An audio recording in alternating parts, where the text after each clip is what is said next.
Ok, eu já entendi que vocês têm dificuldade para entender as formas e aplicar isso no desenho, mas não precisa se desesperar, porque eu cheguei. E nesse vídeo eu vou te ensinar como dar forma e anatomia aos seus desenhos. E eu acho que nesse sim vão ter muitas garotinhas fofinhas de anime. Oi, eu sou o Cão e além de desenhar, eu sou especialista em bolas e cubos. No meu vídeo sobre como desenhar usando caixas, eu falei bastante sobre pontos de fuga e perspectiva. Oh meu Deus. Mas podem relaxar, que nesse aqui não vamos entrar tanto nesse tópico. E se você curtir e se o que eu te passo nesse vídeo te ajudar de alguma forma, se inscreve no meu canal pra me dar aquela força e ver os outros vídeos aqui do canal também. Eu tenho certeza que vai te ajudar muito. Pra começar, você consegue me dizer a diferença entre esses dois objetos?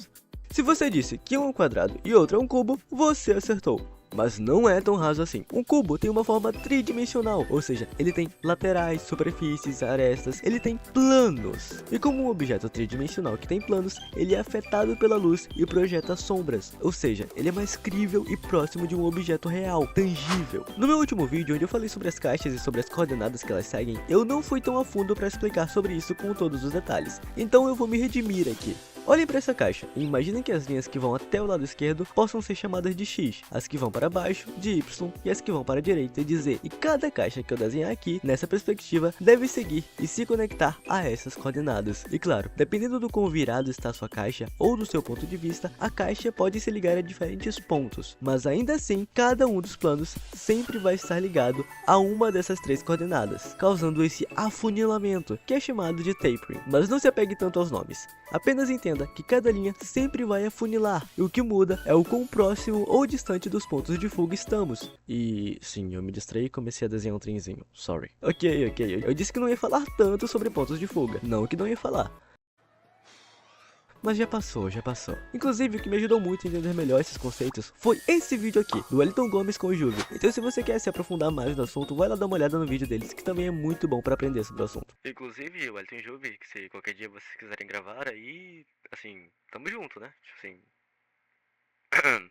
E é por isso que isso é tão importante, mesmo sendo algo tão simples. Porque para criar artes mais elaboradas, você precisa parar de ver seu desenho na folha de papel como algo 2D e precisa vê-lo como um objeto 3D. O que significa que ao desenhar, você precisa imaginar caixas ao invés de cubo e formas mais sólidas que te ajudam a dar volume para os seus desenhos. E como é que eu faço isso? Vamos começar por algo bem simples então. Me acompanhe. Não importa se você está pelo celular ou pela mesa digitalizadora ou então pelo papel, você vai pegar foto de um objeto simples como esse vaso aqui e vai tentar imaginar e desenhar uma caixa em volta dele. E lembrem-se de sempre fazerem a caixa ligada aos pontos de perspectiva, ou pelo menos de imaginá-los. Não é porque não é o foco do estudo que eles não existam. Eles estão em todo lugar. Após fazer a caixa em volta do vaso, você vai fazer outras caixas menores para marcar as partes mais saltadas do vaso. E agora vamos imaginar uma luz iluminando nossas caixas. Quer dizer, são vasos. São vasos. Definitivamente são vasos. Vocês lembram do que eu falei sobre luz e sombra lá no meu vídeo? Pensamos de onde a luz está vindo e pintamos de acordo com os planos que estiverem virados para a nossa fonte de iluminação. E agora, oficialmente você tem formatos tridimensionais. E caso você queira saber mais sobre luz e sombra, tem esse vídeo aqui, meu. Vai lá dar uma olhada se você ficou curioso. Mas isso não tá parecendo com vaso não. Você tem razão. Então vamos nos aprofundar ainda mais. E quando suas caixas estiverem feitas, você vai traçar linhas por todo o formato do vaso, imaginando que você realmente pegou um barbante e está colando em volta dele. Depois de fazer isso, você vai perceber que você criou um tipo de malha em cima do seu objeto, muito semelhante aos que eles fazem nos objetos 3D das animações. E é ao imaginar essa malha que você dá o primeiro passo para visualizar as coisas em 3D, ou melhor, o segundo passo.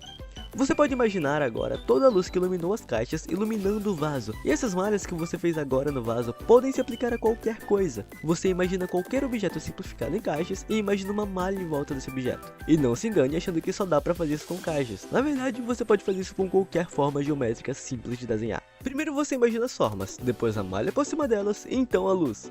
E mais uma vez, essas malhas, essa luz não é algo que você necessariamente deve desenhar toda vez em todos os seus desenhos. Aprendam a separar da seguinte forma: os desenhos oficiais e os desenhos de estudo. Suas artes de estudo são artes que são feitas com o intuito de testar alguma técnica, um tutorial, uma dica, um novo aprendizado, ou apenas com a intenção de melhorar algum aspecto. Não é uma arte para ficar bonita, para ser mostrada ou postada. É apenas apenas um estudo. Já os desenhos oficiais é onde você põe à prova todos esses seus aprendizados. É aquele desenho no qual você vai tomar cuidado e prezar pelo melhor resultado possível do começo ao fim.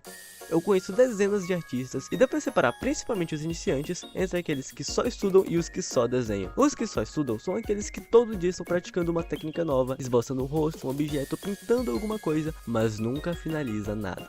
Ele só fica nos seus estudos rápidos, e o problema disso é que se você não avança com suas artes, você pode acabar ficando estagnado e só praticar esboços do que você já sabe fazer. Quando você leva um desenho do começo ao fim, você consegue discernir tanto durante o processo quanto no final dele quais aspectos exatamente você deve aprender, melhorar e polir, o que não acontece quando você não finaliza seus desenhos. Você melhora muito em um aspecto, mas não desenvolve sua percepção em outro. E temos o seu contraposto, que é o artista que só desenha. Ele fica fazendo fanart atrás de fanart, OC atrás de OC, desenho atrás de desenho, sem parar para estudar em momento algum. E se você não pratica, não testa, não tem um foco de estudo conciso para melhorar nos seus desenhos, e desenhar sem parar para estudar a fundo, vai acabar por te atrapalhar mais do que te ajudar. Então o ideal é estudar bastante, mas não esquecer de tirar um tempo para fazer seus desenhos completos mesmo, porque essa é a melhor forma de encontrar o seu caminho para aprender mais. Ok, voltando para as caixas agora. Você aprendeu a transformar objetos complexos em caixas, e agora eu vou te mostrar como fazer a mesma coisa com esferas. Esferas não tem muito segredo, é só imaginar os fios cobrindo ela e traçar as linhas de acordo com a curvatura da bola. Eu tô traçando linhas azuis para indicar se a bola tá virada para cima ou para baixo, e as vermelhas para indicar se ela tá virada para direita ou para esquerda. E veja como, mesmo sendo o mesmo formato, você consegue identificar as direções para qual ele está virado. Outra coisa é puxar essas entradas na esfera, imaginando que é uma laranja cortada ou alguma fruta, não sei, uma melancia, quem sabe. Beleza, você acompanhou bem até aqui. Vamos dificultar um pouco as coisas agora. Identificar as formas e os volumes nos objetos requer que você amplie sua biblioteca e sua percepção visual para conseguir identificar as formas e os volumes de qualquer objeto. E como ampliar essa percepção visual, você me pergunta?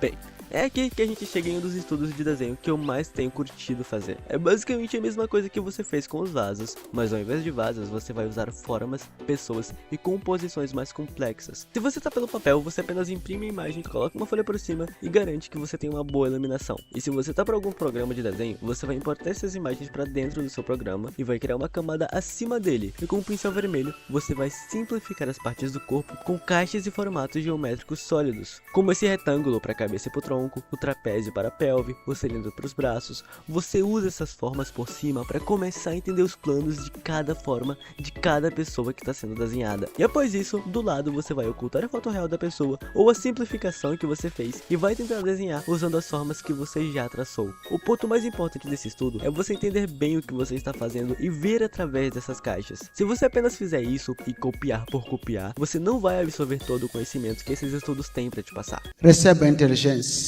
Depois que você já tiver copiado muitas coisas e feito diversas simplificações, você vai começar a tentar fazer isso por conta própria, imaginar suas próprias poses e desenhá-las usando caixas. E tudo bem travar nesse ponto. Se sentir sem ideias, não conseguir o mesmo resultado que com as cópias, é assim mesmo.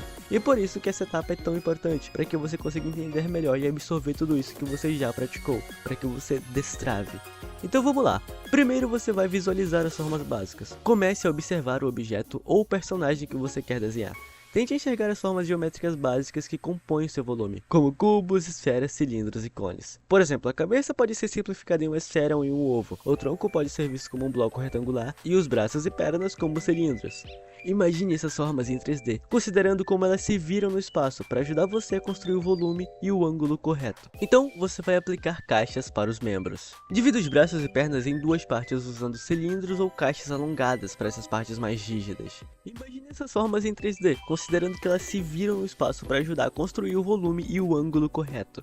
Então você vai começar a desenhar a estrutura com caixas. Comece com uma caixa básica para o tronco do personagem, ou então para a cabeça, e essas duas caixas vão te ajudar a definir o volume e a posição do corpo no espaço. Depois você pode usar as linhas guias para entender onde estão as direções frente, lado e topo. E esse processo é conhecido como construir o eixo. Se o personagem estiver inclinado, por exemplo, você vai posicionar a caixa inclinada para combinar com esse movimento. E durante essa etapa do processo, você tem que manter em mente que essas caixas devem estar ligadas ao ponto de fuga. Elas devem fazer sentido. Elas devem ter tapering. Então você vai aplicar as caixas para os membros. Você pode dividir os braços e pernas em duas partes usando cilindros ou caixas mais alongadas, conectadas se for esferas ou círculos nas articulações. Eu particularmente não desenho muitos círculos para as articulações, mas é algo que você pode fazer para te ajudar a visualizar tudo isso. Porque visualizar essas partes em forma simples ajuda a garantir que você mantenha a proporção e o volume enquanto ajusta as poses. As caixas são muito úteis para determinar a orientação dos membros, porque elas fornecem uma estrutura clara para desenhar braços e pernas em movimentos ou diferentes ângulos. Então depois disso você vai desenhar com as formas secundárias. Com a estrutura geral montada, você vai começar a visualizar e a adicionar as formas secundárias, ou formas de ajuste. Isso envolve suavizar algumas arestas e refinar todo o contorno. Por exemplo, para os músculos ou dobras da roupa, você vai criar formas menores que ajustam o volume usando cones ou cilindros menores para definir esses detalhes. Ou então formas mais bruscas mesmo e duras. Então você vai transformar essas formas em detalhes,